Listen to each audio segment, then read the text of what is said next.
성도 여러분 안녕하십니까? 예, 요즘 뉴스를 보면 아주 매번 딱 그 코로나 바이러스 몇 명 감염됐는가 하는 것들을 제일 먼저 보게 되는데, 우리 김선배 집사님 말씀하신 것처럼 이제 20명대, 30명대를 왔다 갔다 하면서 거의 끝나가고 있는 것 같은데, 그래서 기대하기는 이번 주 안식일이 마지막으로 이제 사회적 거리두기 하는 시점이 되어서 그 다음부터는 좀 편하게 우리가 교인들이 모일 수 있는 그런 일이 이루어지기를 저도 기도하면서 그렇게 지나가고 있습니다. 다 함께 기도해 주셔서 이런 어떤 힘든 상황들이 더 지속되지 않을 수 있도록 우리 모두가 함께 간구하고 국가를 위해서 또 사회를 위해서 함께 기도해 주시면 감사하겠습니다. 창세기 32장 야곱의 환난에 대해서 나누고 있는데요. 오늘 그 끝부분을 좀 다루어 보도록 하겠습니다. 그 야곱이 고향이 가까워져 올 때 매일같이 기도했던 이제 기도의 제목이 뭔가 하면 에서에 대한 두려움 때문에 간절하게 기도하고 이제 그러면서 걸어갔을 거예요. 주님, 제가 고향에 돌아가는 것이 하나님의 뜻이 분명하다면 형을 붙들어 주셔서 형이 저를 평안하게 영접할 수 있도록 도와달라고 이런 기도를 계속했을 거예요. 그죠? 이제 그 한 가지의 문제만 해결되면 되니까. 그러면서 기도하고 난 후에 어떻게 했죠? 이제 에서에게 친서를 보냅니다. 예. 형님, 제가 과거에 그런 야곱이 아닙니다. 저는 변화되었어요. 그러면서 형님이 저의 주인이고 저는 주의 형님의 종이 됩니다. 그러면서 저는 재산을 많이 가지고 있고 또 형님이 아버지로부터 상속받은 그런 유산에 대해 저는 아무런 관심이 없습니다. 라면서 저를 평안하게 영접해 주세요 하고 기도하면서 이 친서를 보냈는데 6절에 보면 이 야곱의 친서의 기별에 에서의 반응이 나오는데 어떻게 반응이 나타나는가 하면 아무런 대꾸도 하지 않고 400명의 무장한 병사들을 거느리고 야곱에게 달려오는 거예요. 이것은 이 기도의 응답이 어떻게 되었다? 친서가 실패로 돌아갔다고 하는 것 더 두려운 게 뭔가 하면 계속 기도하고 왔잖아요. 이 기도 응답이 이루어지지 않고 있는 거예요. 예. 그러면 지금 이건 어떤 걸 이제 느낄 수 있는가 하면 하나님께서 그 분명히 내가 고향으로 돌아가는 것이 하나님의 뜻이라고 나는 생각하는데 그 상황이 그렇게 안 보이는 거예요. 막고 있잖아요, 여전히. 예. 그러니까 하나님께서 정말 나를 보호하고 있고 나를 돌보고 있는 게 맞는가? 하나님이 보호하고 있지 않은 게 아닌가 하는 어떤 그런 것으로 이 상황이 그런 메시지로 읽히는 그런 현상이 벌어지고 있는 거예요. 그러면서 야곱이 편안한 마음이 아니라 이제 불안한 마음으로 두려움으로 이제 막 바뀌는 거예요. 예. 두려움이 몰려오고 있는 거예요. 기도가 실패로 돌아간 듯한 상황이 벌어지면서. 그래서 이 깊은 고민의 시간에 야곱이 어떻게 하는가 하면 그의 가족들을 다 앞서 보내고 난 후에 자기가 할 수 있는 걸 다 방책을 세우고 난 다음에 그 다음 어디서 24절에 보면 약복강 나루터에서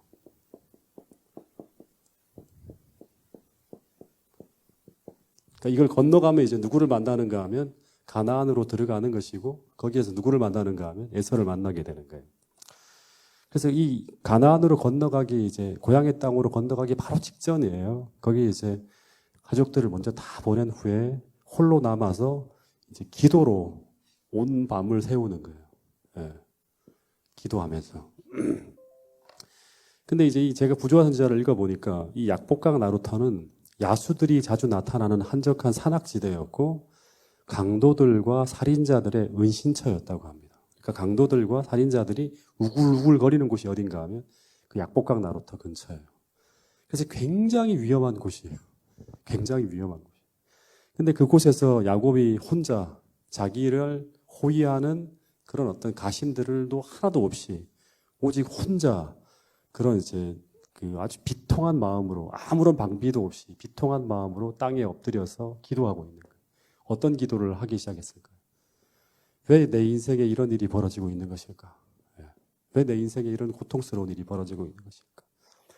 부조화 선지자에 보면 그의 사랑하는 이들이 모두 멀리 떨어져 있었으며 그는 언제 위협과 죽음을 당하게 될지 알 수 없었다고 하는 거예요. 그러니까 우리도 마지막 순간에 우리가 언제 죽을지도 모를 그런 환경에 노출되어지는 때가 분명히 올 것이고 그때 우리도 그 환경에서 오로지 야곱처럼 어떻게 해야 된다? 무릎을 꿇고 오직 하나님만 붙들고 기도하는 이런 상황을 맞게 될 수 있다고 하는 거예요. 예. 근데 그때 이 부조와 선지자를 읽어보면 무엇보다 그의 마음을 가장 아프게 한 것은 무죄한 사람들에게, 자기가 아니라 무죄한 사람들은 누구예요? 그 가족들과 가신들에게 이런 위난을 몰고 온 것이 무엇 때문이다? 예. 이런 위난을 몰고 온 것이 무엇 때문이다? 자신의 죄 때문이다. 이 자신의 과거에 형한테 저질렀던 이 죄 때문에 무슨 일이 벌어지는 거예요. 이런 문제가 벌어지는 거예요. 그러면서 그는 진지한 탄원과 눈물로 하나님 앞에 기도하기 시작합니다. 하나님, 이 죄가 용서받은 게 아닌가요? 용서받았다는 확신을 달라고. 네. 간절하게 기도하기 시작합니다. 근데 24절, 25절에 보면 이때 어떤 낯선 자가 야곱을 공격하는 일이 벌어집니다. 네.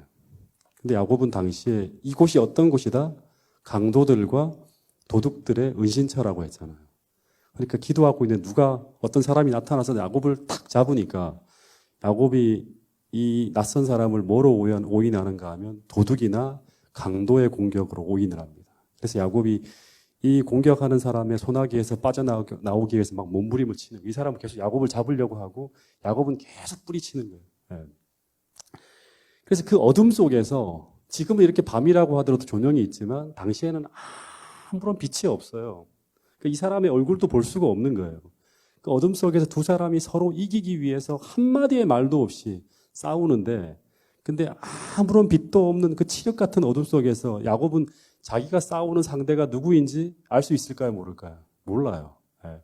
그냥 자기의 생명을 지키기 위해서 사력을 다해 싸우게 되는데, 근데 부조와 선지자에 보면 싸우는 동안 또다시 이 야곱의 마음에서 어떤 마음이 떠오르는가 하면 또 자신의 죄가 막 떠오르는 거예요. 자신의 죄가. 그러면서 여기 보면 또다시 그의 마음속에는 그의 죄가 되살아나면서 그를 하나님께로부터 떼어놓으려고 하였다고 하는 거예요. 이 말은 이 생각이 또다시 하나님을 의지하지 못하게 하려고 했다고 하는 거예요. 그러니까 다시 말해서 이건 이렇게 풀이할 수 있어요. 에서가 쳐들어오고 거기에 더하여서 도둑의 공격을 받으면서 이제 어떤 생각이 몰려오는가 하면 잠시 후에 어떤 일이 벌어진다? 가족들은 에서에 의해서 몰살당하고 내일 또 생각이 떠오르는 거예요. 하나님의 보호하심을 받지 못하니까 이제 내일이면 해가 밝으면 모든 가족들이 다 에서에게 의해서 몰살당하고 그리고 재산은 다 빼앗기고 그리고 이 강도의 공격으로 자신도 목숨을 잃는 가장 참혹한 상황이지 막 떠오르는 거예요. 근데 그 이유는 다 뭐다? 자신의 죄악 때문에 하나님께서 자신을 보호하지 않음으로 말미암아 이 모든 일이 벌어지고 있는 것이라고 생각이 드는 거예요. 하나님이 지켜주신다고 하면 에서의 공격으로부터 우리 가족들을 보호하기 위해서 에서의 마음을 돌이켜야 되고 왜 내가 이 강도의 공격을 받게 되는가? 모든 상황들이 막 비참하게 막 흘러가는 거예요. 다. 근데 또다시 야곱은 어떻게 했는가 하면 하나님의 약속을 기억하고 이 자신의 죄의 반대가 뭐예요? 하나님의 약속을 기억하는 거예요. 그대로 옮기면 하나님의 약속을 기억하고 진심으로 하나님의 자비를 간청하였다고 합니다. 다시 말해 그 칠흑 같은 인생의 어둠 속에서 그는 계속 기도하면서 하나님의 약속을 주장하며 영적 싸움을 싸워 나가는 거예요. 그러니까 육적인 싸움이 아니라 이 도둑과의 씨름이 아니라 이 에서와의 싸움이 아니라 더 큰 문제는 뭔가 하면 영적 싸움이에요. 영적 씨름이라고 하는 거예요. 근데 여러분 우리도 그래야 될까요? 우리도 그렇게 해야 된다고 하는 거예요. 그 인생의 칠흑 같은 어둠이 물러갈 때까지. 그래서 그 어둠의 끝에서 누구를 만날 때까지 나의 구원자이신 하나님을 만날 때까지 계속 기도하면서 영적 싸움을 싸우며 나가야 된다고 하는 거예요. 근데 이 낯선 자와의 싸움이 언제까지 지속됐는가 하면 동이 틀 때까지예요. 이 동 틀 때까지라고 하는 이게 어떻게 보면 조금 문학적인 표현일 수 있어요. 그러니까 뭔가 하면 문학적인 표현이라기보다는 상징적인 어떤 그런 하나님께서 우리에게 주신 어떤 의미를 부여할 수가 있는 거예요. 그러니까 이 인생의 동이 틀 때까지, 인생의 칠흑 같은 어둠이 물러갈 때까지 계속 싸우는 거예요. 근데 이 부조화 선자에 보면 이때 이 동틀 때까지 막 싸우는데 이 동이 틀려고 하는 그 무렵에 어떤 일이 벌어지는가 하면 최악의 상황이 벌어집니다. 갑자기 그 이상한 사람이 손가락을 하나를 어디를 대는가 하면 야곱의 환도뼈에 탁 갖다 대는 거예요. 그러자마자 갑자기 야곱의 환도뼈가 툭 하고 부러집니다. 이 환도뼈라고 하는 건 제일 강한 뼈예요, 우리 몸에서요. 근데 그 뼈가 갑자기 손가락을 딱 갖다 대는데 뚜둑 하고 부러지는 거예요. 그래서 야곱이 절개되는 거예요. 그러니까 씨름을 못 해요. 이제 더 이상 싸울 수가 없는 상황이 벌어지는 거예요. 그러면서 야곱이 이 낯선 사람이 초인적인 힘을 발휘하는 걸 보면서 손가락을 대는데 사람의 그 환도뼈가 부러진다고 하는 이 사람이 뭐예요? 초인적인 능력을 가지고 있는 거죠. 그러면 자신이 싸우는 상대가 누구인지를 분별하게 됩니다. 다시 말해서 자신이 누구와 씨름하고 있다? 하늘의 사자와 씨름하고 있다는 것을 그때 깨닫게 됩니다. 그런데 그 하늘에서 온 낯선 자가 야곱을 막 공격하는 거예요. 그 하늘에서 온 낯선 자가 자기를 공격하는 거예요. 그리고 초인적인 힘을 발휘하면서 야곱을 막 밀어내는 거예요. 근데 반대로 이 야곱이 환도뼈가 부러져서 불구가 되어서 아주 격심한 고통을 느끼면서도 야곱이 어떻게 하는가 하면 절면서 쫓아가는 거예요. 붙들어요. 그러면서 자기가 잡고 있는 손을 놓으려고 하지 않아요. 손을 놔라고 하는데. 그러면서 부조화 선자에 보면 굉장히 중요한 표현들이 나오는데 손을 붙들면서 어떻게 하는가 하면 온전히 통회하고 상한 심령으로 그는 그 천사에게 매달렸다고 하는데 근데 어떻게 그 천사에게 매달렸는가 하면 이 이야기를 호세아 12장 4절에 보면 호세아 12장 4절에 보면 야곱은 어떻게 했는가 하면 울며라고 하는 표현이 나와요. 울며 천사와 씨름했다고 하는 표현입니다. 울면서 천사에게 간구했다고 하는 거예요. 이 말은 그가 막 통곡하면서 그 천사를 사력을 다해 붙들면서 나를 살려달라고, 나를 도와달라고, 내가 지금 이 순간에도 하나님의 축복과 보호 속에 지나가고 있음을 확신하게 해달라고, 이 어둠이 물러가게 해달라고 하면서 막 통곡하면서 소리를 질렀겠죠. 도와달라고 하면서. 근데 이때 이 천사가 빠져나가려고 하면서 막 야곱의 팔을 잡아 빼면서 말하기를 이런 말을 했다고 하는 거예요. 26절. 그가 이르되 날이 새려고 하니 어떻게 하라? 나로 가게 하라고 하면서 막 서둘러 나가려고 하는데 이때 야곱이 하는 말이 뭔가 하면 당신이 내게 축복하지 아니하면 가게 하지 아니하겠다 하고 하면서 온 마음을 다해서 부르짖는 거예요. 당신이 나를 축복하지 않으면 절대 나는 보낼 수 없습니다 하면서 살려달라고 하면서 막 붙잡는 거예요. 네. 여러분 이 마지막 시대에 하나님 백성들이 어떻게 한다고요? 이렇게 사력을 다해서 기도의 끈을 놓지 않고 하나님을 붙들면서 마지막 순간을 지나간다고 한다고 제가 지난주에 말씀을 드렸어요. 근데 중요한 이야기가 있습니다. 부조화 선자에 보면 만일 이 말이 자만이나 또는 외람된 자신감, 이 뭔가 근거 없는 자신감이에요. 예. 외람된 자신감에서 나왔다면 야곱은 즉시 죽임을 당했을 거라고 합니다. 예. 다시 말해서 그가 이런 말을 할 수 있었던 것은 먼저 그가 깊은 회개 속에서 자신의 무가치함을 전적으로 고백하면서 그 다음에 뭘 붙드는가 하면 언약을 지키시는 하나님의 신실하심을 믿는 믿음 속에서 이런 고백을 했다고 하는 거예요. 깊은 회개 속에서 자신의 무가치함을 전적으로 고백하면서 그 다음에 하나님의 언약을 붙드는 거예요. 하나님의 언약을 지키신 하나님의 신실하심을 믿는 믿음 속에 이런 고백을 했다고 하는 거예요.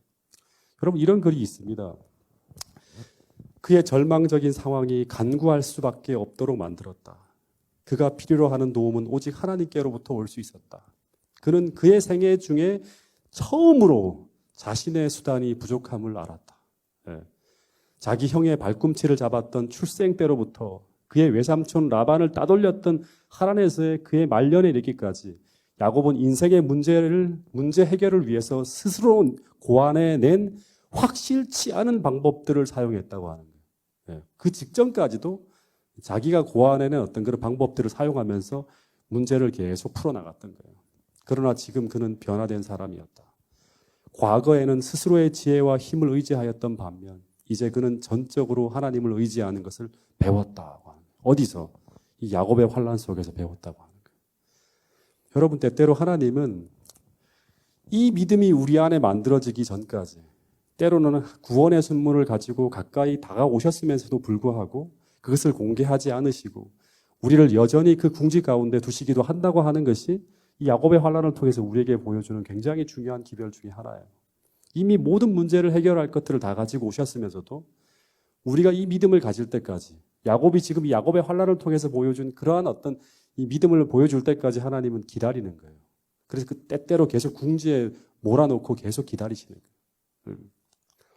여러분 신약 성경 마태복음 15장에 보면 제가 이 말씀을 보면서 떠올랐던 건데 이 수로보니게 여인이 자신의 딸의 구원을 놓고 예수님께 막 탄원하며 나오는 장면이 나오죠.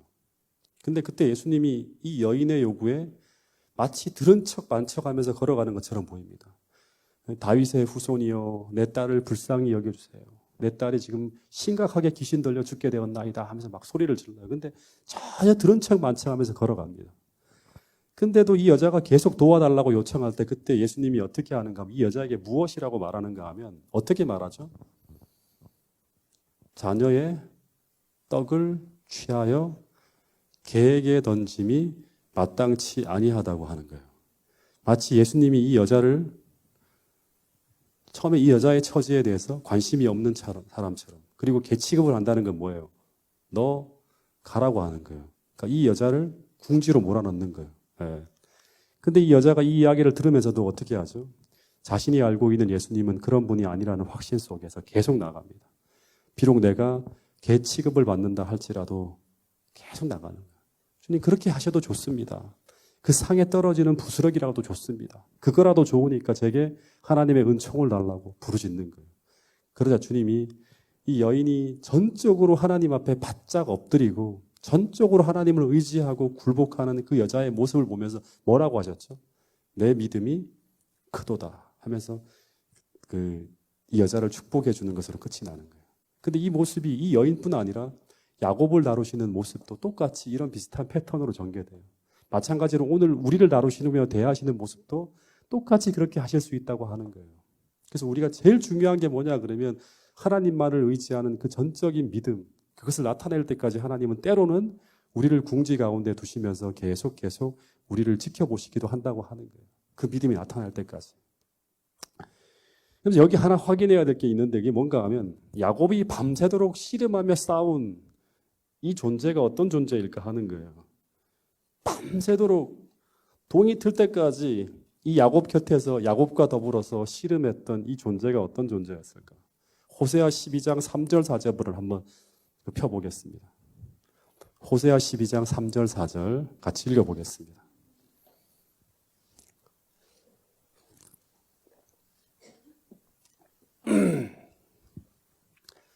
시작. 야곱은 모태에서 그의 형의 발 뒤꿈치를 잡았고 또 힘으로는 하나님과 누구와 겨뤘다? 하나님과 겨뤘다고 하죠. 네. 그러니까 하나님과 더불어 겨뤘다고 하는 거예요. 약복강 나루토에서 씨름했던 이 존재는 바로 하나님이에요. 그리고 부조화 선지자 197페이지에 보면 이 천상의 방문자는 다름 아닌 누구냐고 하는 건 그리스도라고 합니다. 감동이 되지 않습니까? 저는 이 글을 읽으면서 마음에 깊은 감동이 오더라고요. 네. 다시 말해서 그리스도께서 이 야곱이 가장 힘들어하는 순간 인간의 형태로 그를 찾아오신 거예요. 그 도적대들이 우글거리는 그 환경에서 이 야곱을 지키고 있었던 분이 바로 누구인가 하면 바로 그리스도라고 하는 거예요. 여러분 예수님께서 인간의 형태로 나타나는 것은 이 창세기에 보면 또 있었죠. 언제였죠? 여호와 하나님이 이 야곱의 할아버지를 만났잖아요. 어디서? 창세기 18장에서 아브라함에게 지나가는 나그네의 모습으로 나타난 분이 바로 누군가 하면 인간의 형태로 오셨잖아요. 이게 바로 예수님이었어요. 네. 그래서 야곱은 예수님이 이 땅에서 그를 도와주려고 오셨는데 야곱은 아직까지 그 존재를 확인하지 못하고 그 인생의 어둠 속에서 계속 천상의 존재와 더불어서 막 씨름하고 있는 거예요.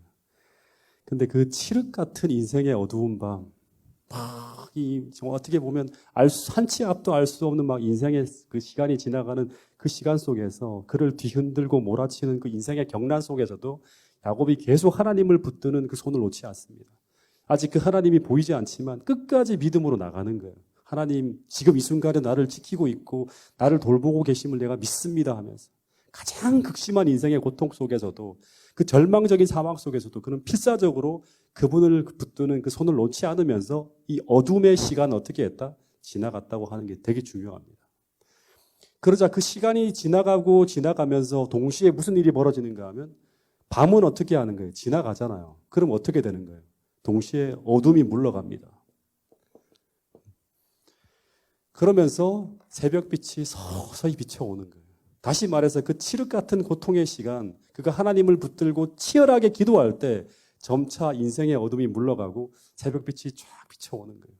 그리고 그리스도께서 그 새벽빛 속에서 어떻게 된다? 자신의 모습을 쫙 드러내는 거예요. 야곱의 환란이라는 깊은 밤이 우리가 기도하는 가운데 끝까지 하나님께 붙들고 있으면 어떻게 된다? 그 야곱의 환란이라는 깊은 밤이 지나가면 뭐가 오는 거예요? 예수님께서 이 땅에 오시는 재림의 영광스러운 재림의 시간이 오는 거예요. 네. 그때 우리는 어떤 분을 어떻게 되는가 하면 똑같이 야곱이 그 새벽 빛 속에서 예수님을 보는 것처럼 똑같이 우리도 예수님을 만나게 되는 거예요. 그리고 아마 이 예수님께서 이제 여기서는 성경에 나오지 않지만 이제 얼굴을 보잖아요. 하나님의 얼굴을 보잖아요. 이 분해일이라고 해서 보면서 야곱이 막 예수님을 볼 때 예수님께서 어떻게 하시는가 하면 야곱의 손을 이제 꽉 잡으면서 아마 이런 말씀을 하시지 않았을까 한번 상상해 봅니다. 야곱아, 정말 대견하다, 기특하다 그러면서 28절 그가 이르되 내 이름을 이제부터는 뭐라고 부르지 않겠다? 야곱이라고 부르지 않겠다. 뭐라고 부르겠다? 내가 이제 너에게 새로운 이름을 줄 거야 하면서 막 예수님이 깊은 감동을 받으면서 이름을 바꿔줘요. 뭐로 바꿔줬습니까? 이스라엘이라는 이름으로 바꿔주는 거예요. 예. 근데 야곱에게 이 이스라엘이라는 이름을 부여하신 이유가 무엇인가 하면 그 다음의 내용에 보면 너가 하나님과 및 사람들과 겨루어 이기었기 때문에 이 새로운 이름을 준다고 하는 이스라엘이라는 이름을 준다고 하는 거예요. 하나님과 및 사람들과 겨루어 이겼기 때문이라고. 근데 이것이 무슨 의미일까? 오늘 이 의미를 찾는 것이 굉장히 중요한 내용 중에 하나입니다. 네. 첫 번째는 야곱이라고 하는 이름의 뜻은 뭐예요? 속이는 자였잖아요. 그렇죠? 너는 그동안 인생을 살아갈 때 늘 그동안은 사람을 속이고 하나님을 속이는 자로 살아왔지만 그 방법으로 살아왔지만 이제는 어떻게 한다? 하나님의 능력을 가지고 기도의 능력을 이제 경험했잖아요. 그죠? 하나님의 능력을 가지고 세상을 이기는 자로 살아가게 될 것이라고 하는 거예요. 다시 말하면 영적인 변화를 통한 하나님과의 관계 변화를 의미하는 거예요. 새로운 이름이 부여됐다고 하는 거죠. 영적인 변화를 통해서 하나님과의 새로운 관계 변화를 의미하는 거예요. 이게 첫 번째 의미예요. 두 번째는 이런 의미예요. 이런 글이 있습니다. 이게 이제 부조화 선지자에 나온 글인데요. 야곱은 천사와 힘을 겨루어 이기었다. 그런데 죄 많고 잘못이 많은 인간이 어떻게 천사와 힘을 겨루어 이길 수 있었는가 하면 이 부조화 선지자에 보면 이 세 가지 단어가 나옵니다. 세 가지 단어. 오늘 우리가 돌아가기 전에 꼭 기억해야 될 이 세 가지 단어. 정말 중요한 것입니다. 무엇과 무엇과 무엇인가 하면 첫 번째는 겸손. 두 번째는 회개. 세 번째는 자아 포기예요.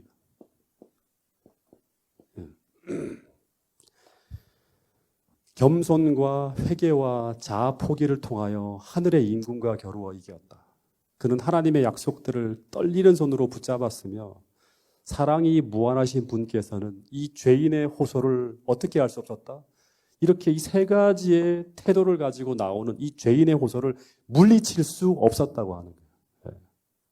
여러분, 하나님과 더불어 싸워 이긴다고 하는 것은 이 죄인이 절박한 인생의 문제 속에서 기도와 간구로 하나님 앞에 나가서 하나님의 은총과 도움과 축복을 받아냈다고 하는 거예요.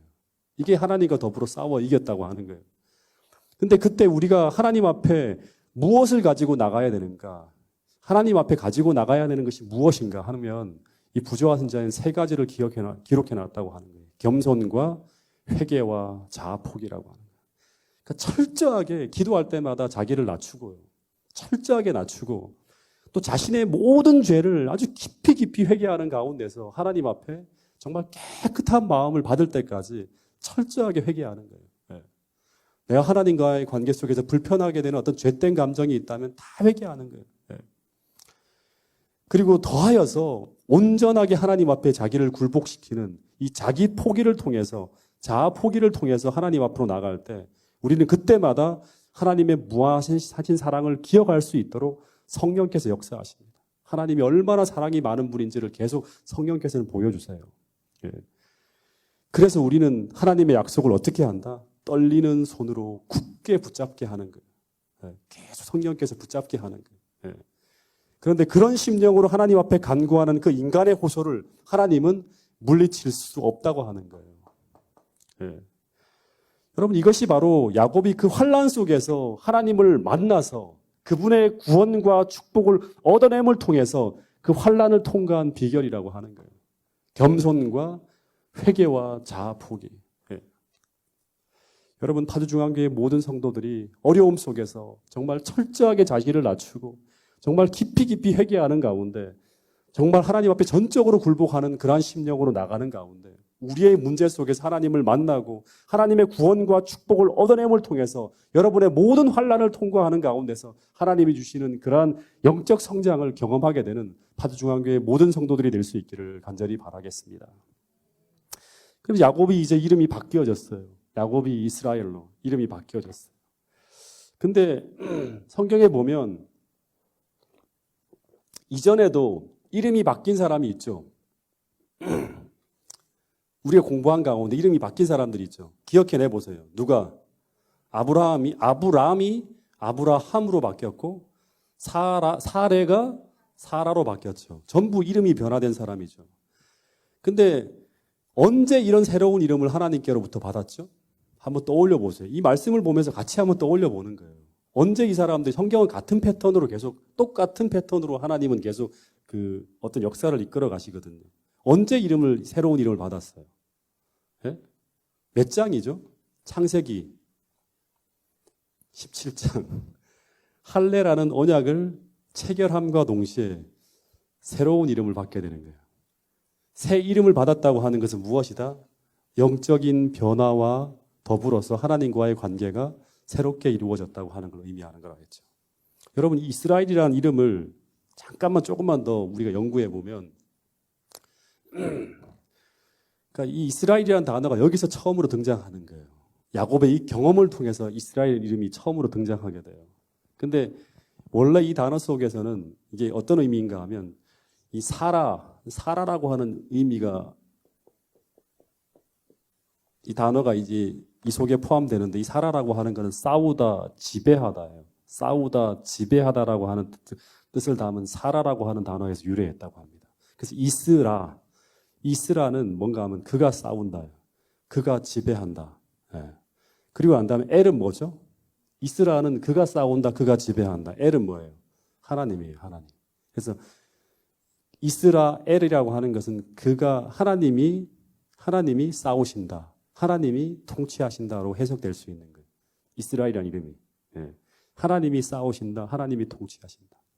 그래서 이스라엘이라는 이름은 정확하게 말하면 하나님과 더불어 싸워 이겼다는 것보다 하나님께서 나를 대신해서 싸우신다.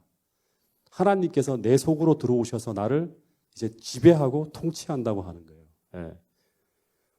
그래서 더 정확하게 풀어보면 하나님께서 내가 하나님 앞에 온전히 굴복하고 내 문제를 전적으로 하나님께 맡김으로 말미암아 하나님께서 내 안에 들어오셔서 나를 통치하시고 내 인생을 지배하셔서 그분께서 나를 대신해서 내 인생의 문제와 싸워주심으로 말미암아 내가 승리하고 이기었다는 의미가 바로 뭔가 하면 이스라엘이라는 의미예요. 예. 여러분 혹시 기억하세요? 홍해를 건널 때 하나님이 모세에게 뭐라고 하는가 하면 내가 이제 너를 대신해서 이집트 백성들과 더불어 싸우겠다고 하는 거죠. 그들이 하나님의 명령에 전적으로 굴복하고 홍해 속으로 들어갈 때 이제는 너희들은 가만히 있어라. 내가 너희를 대신해서 싸울 것이다. 너희는 잠잠히 있어서 하나님의 구원을 보게 될 것이라고 하는 거예요. 이스라엘이라는 의미죠. 네. 그래서 이스라엘이라는 이름은 이제 이후에 야곱의 이 개인의 이름을 넘어서 갖고 야곱의 후손들을 통해서 이루어질 이 민족의 이름이 됩니다. 네. 다시 말해서 이스라엘은 야곱의 후손이라고 하는 의미예요. 예. 이것은 그만큼 야곱이 이 밤에 이 약복강 나루토에서 경험한 이 경험이 단순히 야곱 한 사람의 특별한 경험으로 끝나는 것이 아니라 모든 야곱의 후손들의 보편적인 경험이 될 것이라고 하는 거예요. 예. 이렇게 해야지만 변화가 되는 거예요. 예. 여러분, 그래서 이스라엘이라는 나라는 궁극적으로 말하면 야곱처럼 이 땅에서 하나님을 모르고 기만자로 살아가는 사람들이 하나님을 만나고 더하여서 하나님을 믿는 믿음을 통해서 기만자로부터 하나님의 승리자로서의 완벽한 변화를 경험한 사람들이 모여서 세워지는 나라가 바로 어떤 나라인가 하면 이 영적인 이스라엘이에요.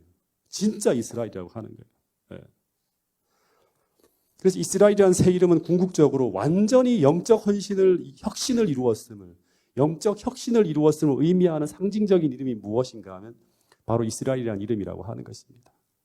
여러분, 그런데 특별히 역사의 마지막 밤을 지나가는 야곱의 후손들은 마지막 무엇을 지나간다? 이 야곱의 환란을 지나간다고 하는 거예요. 우리가 다 지나가는 거예요. 예. 근데 이 야곱의 환란을 지나갈 때 우리 속에서는 무슨 일이 벌어진다? 우리가 겸손과 회개와 자아 포기를 통해서 막 하나님을 붙들고 부르짖고 하면서 막 할 때 어떤 일이 벌어진다? 이 성령께서 우리 마음속에 임재하여서 큰 내적인 변화가 일어나게 되고, 그리고 그것을 통해서 하나님이 우리 속에서 찾고자 하는 변화된 성품의 모습을 온전히 드러나게 된다고 하는 거예요. 그래서 큰 환란을 통과한 자들이라고 하잖아요. 계시록 7장에 보면 14만 4천이 전부 다 하나님의 인을 받은 사람이에요. 전부 다 하나님의 것이라고 하는 확증을 다 받은 사람들이에요. 그들이. 근데 그 사람들이 어떤 사람이다? 계시록에서 말하는 그 14만 4천의 특징 중에 하나가 뭔가 하면 큰 환란을 통과하면서 어떤 일이 벌어졌다? 그들의 옷을 어린 양의 보혈에 씻어서 희게 되었다고 하는 거예요. 야곱처럼 내가 이제 완전히 변화된 사람이라고 하는 것을 통해서 내가 완전히 속죄를 경험을 가진 사람이라고 하는 모든 확신을 가지고 이제 그 환란을 통과해 나간다고 하는 거예요. 예. 여러분, 그래서 이 야곱의 환란을 마지막 시대 하나님 백성들이 통과해 나갈 때 우리 속에서는 큰 내적인 변화가 일어나게 되고, 그리고 그것을 통해서 하나님이 우리 속에서 찾고자 하는 변화된 이 성품의 모습을 온전히 드러내게 된다고 하는 것이 이 야곱의 환란이 우리에게 주는 또 하나의 중요한 교훈이라고 하는 것입니다. 그래서 야곱의 환란의 끝에 야곱이 그토록 찾고 기도하던 그 하나님을 만나게 되는 것처럼 우리도 이 야곱의 환란의 끝에 누구를 만나게 된다? 예수님이 재림하심을 통해서 그리스도를 만나게 된다고 하는 거예요. 예. 그리고 그 환란을 통과한 우리들에게 주님은 야곱에게 주셨던 그 이름, 승리자라고 하는 그 이름을, 그 새 이름을 우리에게 줄 것이라고 하는 거예요. 그래서 그 모든 14만 4천인의 이름의 이마에는 뭐가 찍혀 있다? 어린 양의 이름과 하나님의 이름이 다 찍혀 있다고 하는 것이 계시록 14장의 또 하나 이야기 중에 하나이죠. 29절 야곱이 이제 물어요. 당신의 이름을 알려달라고 이제 물어요. 그랬더니 예수님께서 뭐라고 하는가 하면 어찌하여 내 이름을 묻느냐 하면서 그 이름에 묻는 것에 대답하지 않고 야곱을 축복합니다. 그리고 난 후에 야곱이 30절 32절에서 그 장소의 이름을 이 브니엘이라고 하는 이름을 짓게 되는데, 자, 이 부분을 읽어보겠습니다. 오늘 이 장을 끝낼 거예요. 조금만 한 2, 3분만 더 하고 끝낼게요. 자, 읽어보겠습니다. 30절 32절 시작. 그러므로 야곱이 그곳 이름을 브니엘이라 하였으니 그가 이르기를 내가 하나님과 대면하여 보았으나 내 생명이 보존되었다 함이더라. 그가 브니엘을 지날 때에 해가 돋았고 그의 허벅다리로 말미암아 절었더라. 그 사람이 야곱의 허벅지 관절에 있는 둔부의 힘줄을 쳤으므로 이스라엘 사람들이 지금까지 허벅지 관절에 있는 둔부의 힘줄을 먹지 아니하더라. 예. 야곱이 꿈에 이제 본 이제 그 옛날에 이제 야곱이 이제 하나님을 만나면서 이름을 지었던 지명이 성경에 보면 세 군데가 등장합니다. 첫 번째는 이제 도망가다가 하나님을 만나서 이제 그 장소의 이름을 뭐라고 짓죠? 루스더란 이름이었는데 이 장소가 뭐로 바뀌죠? 베델이라고 하는 이름으로 바뀌죠. 예. 거기서 하나님을 만났어요. 그리고 이제 야곱이 하란에서 돌아오는 도중에 또 천사를 만나잖아요. 그 천사를 만나고 그 장소의 이름을 또 뭐라고 짓죠? 하나님의 천사가 내 앞과 뒤를 호위한다고 하면서 뭐라고 짓죠? 마하나임이라고 지었죠. 아마 여기서도 아주 특별한 경험을 했을 거예요. 근데 이 성경에 다 기록하지 않으니까 너무나 많은 양이기 때문에 이제 이 간단하게 기록한 장소 중에 하나가 마하나임이에요. 그러니까 아주 특별한 하나님을 만나는 경험을 하는 장소마다 다 이름을 지어요. 그리고 이번에도 하나님과의 개인적인 만남을 갖고 난 후에 그 장소를 하나님의 얼굴이라는 의미로 뭐라고 짓는가 하면 브니엘이라고 이름을 지어요. 네. 그 이름을 짓고 난 다음에 야곱이 뭐라고 하는가 하면 내가 하나님을 대면하고도 생존한 것은 기적이었다고 하면서 평생 이 경험을 잊지 않으려고 하는 거예요. 그래서 이 인생의 칠흑같이 어두운 밤에 그가 그 어둠 속에서 보지 못했던 그 하나님의 얼굴을 그 인생의 어둠이 지나가고 새벽이 밝아온 후에 그 하나님의 얼굴을 봤다고 하는 거잖아요. 동이 탁 터오면서 그 얼굴을 본 거예요. 근데 하나님을 만났는데도 내 생명이 보존되었다고 하는데 실제 원문을 직역해서 보면 내가 보존되었고 보존될 것이라고 하는 뜻이라고 합니다. 그러니까 정확하게 그 원문을 직역하면 내가 하나님의 얼굴을 보고도 내가 내 생명이 보존되었다고 하는 것으로 끝나는 게 아니라 실제로 오늘을 보면 내가 보존되었고 미래형 보존될 것이다라는 표현이 두 번이 나와요. 이렇게. 네. 이 말은 원래 죄인이 하나님을 만나면 생존하지 못하고 죽어야 되는데 그가 용서를 경험함으로 말미암아 하나님을 만나 생명이 보존되어졌다고 하는 것은 내가 하나님께 간합되어진 하나님의 사람이 되었다고 하는 것인데 이것은 무엇을 의미하는가 하면 이후에 나에게 어떤 일이 닥치더라도 하나님의 보호 속에서 나의 생명이 보존될 것이라고 하는 믿음을 갖게 하는 거예요. 네. 그러니까 우리가 하나님을 만나고 경험하게 되면 무엇이 사라진다? 두려움이 사라지는 거예요. 네. 그래서 이후에 벌어지는 어떤 일이 몰려온다 할지라도 에서가 나를 쳐들어온다고 할지라도 나는 두려움이 없다고 하는 거예요. 그래서 이 브니엘은 야곱의 인생에서 가장 큰 전환점 중에 하나가 바로 이 브니엘이에요. 네. 이런 글이 있습니다. 야곱은 그의 영혼이 오랫동안 갈망하던 축복을 받았다. 그의 생애의 위기는 지나갔다. 의심과 고통과 후회가 그의 생애를 쓰리쓰게 만들었지만 이제 모든 것이 변했다. 하나님과 화목함으로 이르러 오는 평화는 몹시 달콤했다. 이런 경험을 우리가 해야 돼요. 야곱은 이제 형 만나기가 두렵지 않았다. 형이 변화됐다는 그런 소식이 들려오지 않았어요. 근데 이 브니엘, 하나님의 얼굴을 본 후에는 어떻게 되었다? 이제 형이 무섭지 않은 거예요. 이젠 두려움이 사라진 거예요. 네. 완전히 이 하나님과의 영적 변화를 통해서 관계 변화가 이루어진 거예요. 여러분, 우리 모두 이런 경험을 하게 되기를 간절히 바라겠습니다. 매일 새벽 기도마다 우리가 부르짖고 기도함으로 말미암아 하나님의 얼굴을 보고 난 후에 우리에게도 정말 하나님과 완전히 화목하게 됨으로 말미암아 이제 내 앞에 어떤 일이 벌어진다 하더라도 두려움이 없는 그런 축복들을 우리 모두가 꼭 경험하게 되기를 간절히 바라겠습니다. 마지막으로 한 가지만 더 볼게요. 이렇게 하고 33장을 넘어가야 되니까. 이 야곱이 천사와 겨루며 씨름하는 순간에 이 천사의 공격으로 환도뼈가 부러지잖아요. 근데 왜 예수님이 야곱의 환도뼈를 쳤을까요? 사랑이 많은 우리 하나님께서, 예수님께서 왜 야곱의 환도뼈를 쳐버렸을까요? 이 환도뼈를 친 이유가 뭘까요?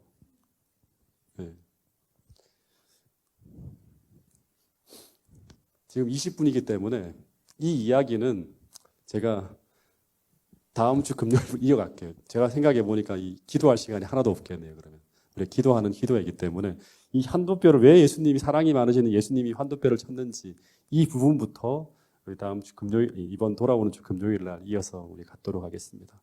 여러분 이 야곱의 환난을 통해서 하나님께서 주시는 이 귀한 교훈들을 우리의 마음에 담고 이것이 우리가 경험해야 될 경험이라고 하는 사실을 잊지 않고 정말 기도하는 가운데 그냥 기도가 형식적으로 끝나는 것이 아니라 꼭 하나님의 귀한 축복들을 경험하고 무엇보다 하나님의 얼굴을 발견하는 이런 놀라운 은혜를 우리 모두 경험함으로 말미암아 세상 속에서 살아가지만 우리가 하나님의 보호 속에 살아가고 있다는 확신 속에서 완전한 평화를 우리가 기도 가운데 얻고 누리는 우리 파주중앙교회 모든 성도들이 될 수 있기를 간절히 바라겠습니다.